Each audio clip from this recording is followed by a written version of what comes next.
अफगानिस्तान में कुछ तालिबानी बुद्ध की मूर्ति को डिस्ट्रॉय कर देते हैं, जिसके बाद कुछ आर्कियोलॉजिस्ट वहां पर रिसर्च करने के लिए आते हैं। वहां इंडिया और पाकिस्तान से भी कुछ आर्कियोलॉजिस्ट आते हैं। इंडिया से डॉक्टर आर्यन कुलश्रेष्ठ आते हैं। ये वहां पर जांच करते हैं। खोजबीन के दौरान उन्हें वहां पर एक बॉक्स मिलता है जिसमें बहुत सारे सोने चांदी के सिक्के थे। वहां पर एक आदमी इसकी खबर तालिबानियों को दे देता है।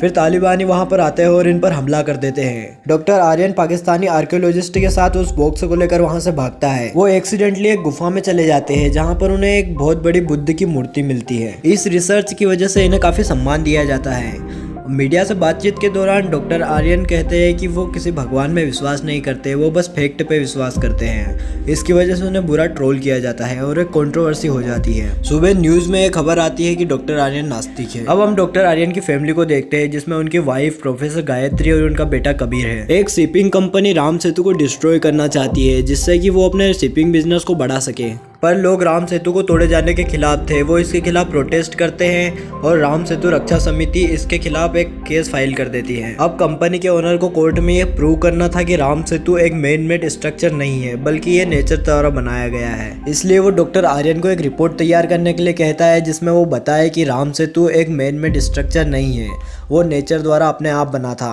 और ये रामायण से पहले का बना हुआ है। उन्हें पता था कि डॉक्टर आर्यन एक नास्तिक है। डॉक्टर आर्यन एक ऐसी रिपोर्ट तैयार कर लेता है। उसकी ये रिपोर्ट उसकी वाइफ देखती है और उसे ये कोर्ट में सबमिट करने से मना करती है। वो आर्यन को कहती है कि वो भगवान के अस्तित्व पर सवाल नहीं उठा सकता। वो कहता है कि नहीं, वो श्री राम के अस्तित्व पर सवाल नहीं उठा रहा है, वो बस एक ब्रिज को नेचर द्वारा बनाया हुआ ब्रिज कह रहा है। उसकी वाइफ कहती है कि रामायण हमारी हिस्ट्री है और उससे जुड़ी हुई किसी भी घटना को गलत साबित करना श्री राम के अस्तित्व पर उंगली उठाने जैसा है। पर आर्यन उसकी बात नहीं सुनता और वो रिपोर्ट कोर्ट में सबमिट कर देता है। वो उस रिपोर्ट में रामायण को बस एक महाकाव्य बताता है।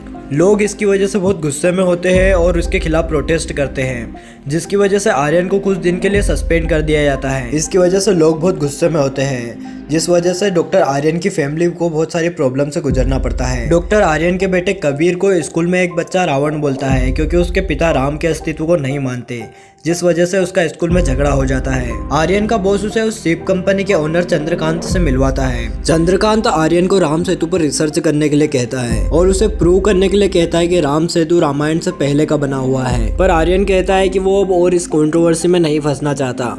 चंद्रकांत कहता है कि वो इस कंट्रोवर्सी का हिस्सा बन चुका है और अब इसे प्रूव करना होगा। अब अगले दिन आर्यन रिसर्च के लिए रामेश्वर जाता है। वहाँ पर वो राम सेतु को देखता है जो कि अब पानी के अंदर थोड़ा डूबा हुआ है। अब वो वहाँ के रिसर्च सेंटर में जाता है जहाँ पर वो प्रोजेक्ट मैनेजर बाली से मिलता है। उस रिसर्च सेंटर में हर तरह की तकनीकी सुविधाएं थी। वहाँ पर वो और भी खोजकर्ताओं से मिलता है जो कि इस प्रोजेक्ट में काम कर रहे होते हैं। वहाँ पर वो आर्यन को एक अंडर वाटर सूट देते हैं जिसमें हर तरह की सुविधाएं मौजूद थी। डॉक्टर आर्यन बताता है कि रामायण वाल्मीकि में हो रही घटनाओं के समय नक्षत्रों के बारे में भी बताया गया है, जिसमें ग्रहों की स्थिति के अनुसार हम रामायण के समय का अंदाजा लगा सकते हैं और इसके अनुसार रामायण 7000 साल पुरानी है और उन्हें बस ये साबित करना है कि ये ब्रिज 7000 वर्ष से भी ज़्यादा पुराना है। खैर, मैंने जहाँ तक पढ़ा था रामायण 9 लाख वर्ष पुरानी है। ये बॉलीवुड और उसके सस्ते नशे। और फिर बोलते हैं हमारी मूवी को बाइकआउट मत करो। खैर, अभी मूवी एक्सप्लेन करते हैं। अगले दिन आर्यन वो अंडर वाटर सूट पहनकर समुद्र के अंदर जाता है राम सेतु के सैंपल लेने के लिए। बाली उससे कहता है कि वो श्रीलंकन टेरिटरी में ना जाए क्योंकि अभी वहाँ पर सिविल वॉर चल रही है। आर्यन राम सेतु से कुछ सैंपल ले आता है जिसके बाद उसकी कार्बन डेटिंग की जाती है, जिससे पता चलता है कि 18,000 वर्ष पुराना है, जिससे ये साबित हो जाता है कि ये ब्रिज रामायण से भी पहले का है। पर आर्यन इससे खुश नहीं था क्योंकि ये राम सेतु के ऊपरी भाग का ही सैंपल था। उसे उस फ्लोटिंग स्टोन के सैंपल चाहिए थे।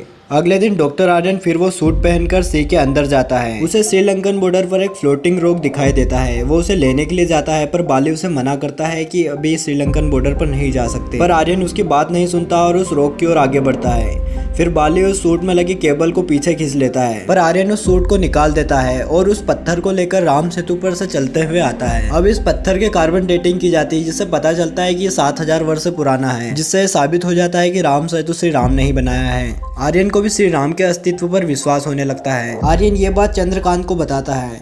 चंद्रकांत इस पर और रिसर्च करने के लिए कहता है। अगले दिन डॉक्टर आर्यन, डॉक्टर सेंड्रा और डॉक्टर गैब्रियल एक छोटी पनडुब्बी में बैठकर उस राम सेतु की ओर जाते हैं। अचानक से उनकी पनडुब्बी के सारे फीचर्स काम करना बंद कर देते हैं और पानी में एक तूफान भी आ रहा होता है। उनकी पनडुब्बी में बहुत कम ऑक्सीजन बची हुई होती है। आर्यन समझ जाता है कि यह सब बाली ने किया है चंद्रकांत के कहने पर, ताकि राम सेतु का सच किसी के सामने ना आए और उनकी कंपनी ग्रो कर सके। फिर ये उस पनडुब्बी से बाहर निकलते हैं। वहाँ पर तूफान की वजह से ये ठीक से तैर नहीं पाते और ये सब डूबने लगते हैं। तभी वहाँ पर एक श्रीलंकन टूरिस्ट गाइड एपी आता है और इन्हें वहाँ से बचा लेता है और इन्हें लेकर श्रीलंका चला जाता है। डॉक्टर गैब्रियल अपने साथ उस तैरने वाले पत्थर को लेकर आई थी, क्योंकि यही राम सेतु को लेकर उनकी बात को प्रूव कर सकता था। एपी उनसे कहता है कि वो इनकी मदद कर सकता है। वो इन्हें समुद्र के बीच में राम सेतु के पास ले जा सकता है, जहाँ से ये उसके अच्छे सैंपल कलेक्ट कर सकते हैं। पर इन सबके एक्सपेंसेस वो अपनी डायरी में लिखेगा और जर्नी खत्म होने के बाद वो इनसे कलेक्ट करेगा। अगले दिन ये सब लोग वहाँ पर जाते हैं, पर वहाँ पर बाली उसके आदमियों के साथ आ जाता है और वो इन पर गोलियां चलाने लगते हैं। ये वहां से भागते हैं। ये जंगलों से भागते हुए जाते हैं। वहां पर श्रीलंकन आर्मी का एक हेलीकॉप्टर इन्हें बचाने के लिए आ जाता है।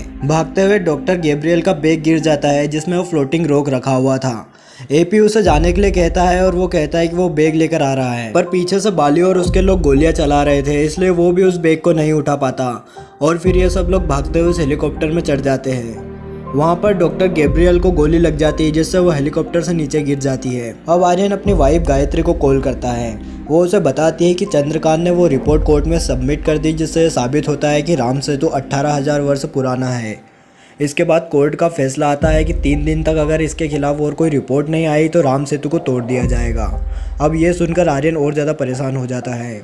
आर्यन वहाँ पर रावण की पूजा होते हुए देखता है और उसे आइडिया आता है कि अगर रावण के होने के प्रमाण मिल जाएंगे तो ये भी साबित हो जाएगा कि राम भी थे और राम सेतु उन्होंने बनाया था, क्योंकि उनका एकमात्र सबूत वो तैरने वाला पत्थर अब उनके पास नहीं था। एपी कहता है कि वो उसकी मदद करेगा और इन सब का खर्चा भी वो अपने डायरी में लिख लेगा। एपी उनसे कहता है कि यहाँ पास में एक लाइब्रेरी है जहाँ पर रावण की लंका के बारे में इंफॉर्मेशन मिल सकती है, पर वहाँ उन्हें कुछ नहीं मिलता।